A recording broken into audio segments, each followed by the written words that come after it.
What's up, cool guy? Are you ready to see one of the worst golf movies to ever grace this dying planet we call Earth?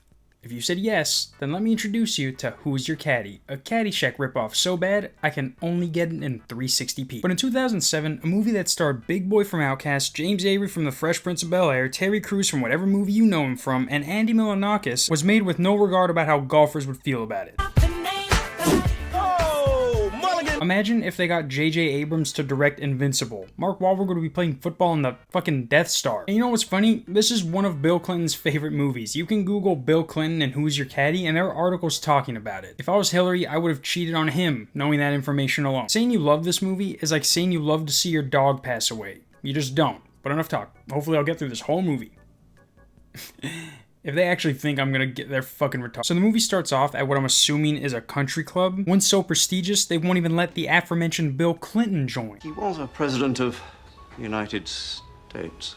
An unfortunate accident. They won't even let this random black guy who they've never met join. I'm in desperate search of an application, sir. I'm not your brother. You feel me? And so what they do is they buy this huge estate that just so happens to have the 17th hole of the country club's golf course on the property. That right there is the 17th hole. The next day, seeing that they're literally shooting a Lil Wayne music video on the 17th hole, dude's all like, I know you're all black, but can you tone it down just a little bit? The hell are you doing on my golf course? What it look like?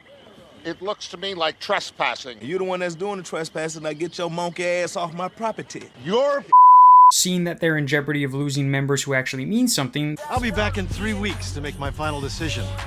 We'll make this our little secret. But if I find out that this is how you run your club, Cummings, the only thing you'll be hosting is a commercial. they're like, let's hire this black lady because black people are more likely to get along with people of their own kind. Hello, nice to meet you all. And yes, that is the implied joke throughout this entire movie. But basically she goes over there and she's like, how much do you want? And he's like, I want a membership. So she's like, he wants a membership. And he's like, but he's black. And what's dumb is that they emphasize that they don't want him in there because he's a gangster and whatnot, but literally as these two are talking, she says, You went to Dartmouth. You graduated with a bachelor degree in business, a minor in English lit. You played lacrosse for the Big Green, so this gangster rap thing cover-up that you got going won't get any play with me. but doesn't even think to mention it to this guy. Black on black crime will not. But their plan is to basically let them get a membership in hopes that they break one of their 4 rules and the 4 weeks new members have to wait to get approved. If he even breaks one rule, the slightest infraction. Yeah, he won't last one day. We then get this random scene where these guys are in the bathroom shaving their face naked when this white guy comes in and just can't staring at this guy's dick like it's gonna fucking attack him. You see something you like? That should be against the rules. I know they're naked, but who goes up to like a urinal and is like, you want to put that away? Later that night, as they're inducting all the new members, they let C-Note know that his membership has been revoked for violating club rules. Mr. Hawkins, your membership has been officially revoked. But every time they say you did something, this guy's all like, Did he say nigga? No sense. Did he say nigga? and then all of a sudden the guy who did Meg's inner monologue comes in and starts being black as fuck, and that's be nice. If you strip this brother of his jacket, you will strip yourselves of your very soul.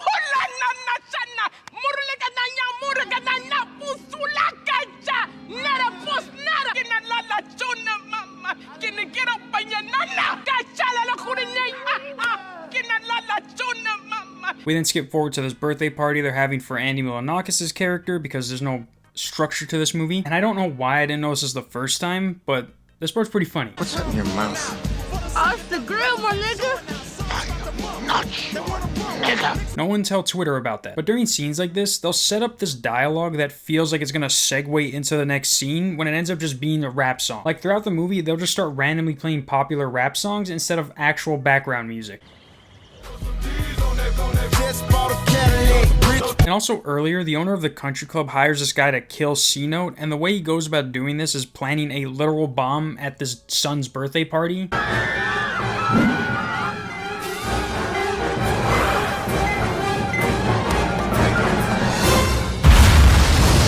And there goes the budget for this movie. They then start randomly playing polo, and you're like, bruh, isn't this a golf movie? And finally, after we find out the real reason C-Note wanted a membership, Is that what this is about? You think he shot a 59, don't you? Caddy Mac. I saw this scorecard. It is, to be kind, a forgery. they're all like, play ball, or whatever golf people do swing it, but the rest of the movie is basically what the whole movie should have been about. Dude's like, I can golf better than you, and the other guy's like, no you can't, Nick. And they go against each other, and obviously C-Note wins and ends up owning the country club. Now basically what this movie was about was C-Note trying to get a membership throughout the whole thing, but there's bunch of random shit that they had to go through just to make that point. Like when I watched this, I thought it was going to be funny just because it had Andy Milonakis in it. Come to find out, he was just as funny as his character in Waiting. Yo, and you know the bitches be loving that shit. Like I love Lil Wayne, so when I saw the trailer show him, I'm like, hey yo, Lil Wayne acting? Come to find out it was just 30 seconds of him rapping. This is basically the Barbershop of sports movies, and not even in a good way. I don't even think black people would like watching this movie. I'm only half, and the whole part of me hated this. I sat in my room alone and watched this, and I've been trying to forget about it ever since, but every time I see one of these actors, I'm like, you're lucky I don't bring up Who's Your Caddy, Mr. I'm in a movie with Vince Vaughn. By the way, he also shows his ass in that movie too. This movie is like if Happy Gilmore and Caddyshack cheated on each other and had babies with the people they cheated with, and then those babies met and had a baby. That's what this movie is. Imagine black barbershop humor, only written by a white guy. And I don't even like the barbershop movies. Okay, calm down. But if I had to rate this movie, I would give it a 3 out of 10. And that's me being nice. Maybe if they played a little more golf, I'd give it a 5 out of 10. And that's me being generous. If you guys want to watch it, it's on this website that I'm not sure if I still want to show, because you can literally just download any movie you want to watch from this website. But if you hit me up personally, I'll probably give it to you. See you guys next week. Peace.